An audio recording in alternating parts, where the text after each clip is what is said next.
Hello, I'm Jessica, an e-learning specialist, and I'm here today to show you how to make a profits and losses chart in Excel.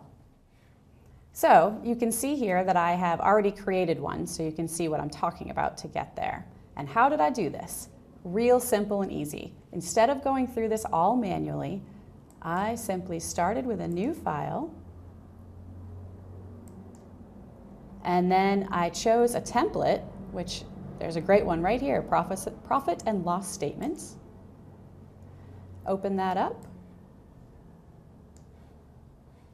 And here you can see, you can fill it in, you can put in your own logo, put your company name, fill in your products and services, and it's all set up. So if I say product one, I made $3,000 last year, I've budgeted $250,000 or $25,000 this year, whatever numbers you want to put in.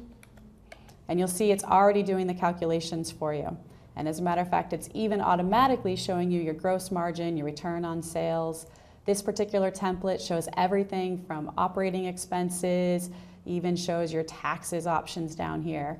Thank you for watching. I've just shown you how to do profits and losses in Excel.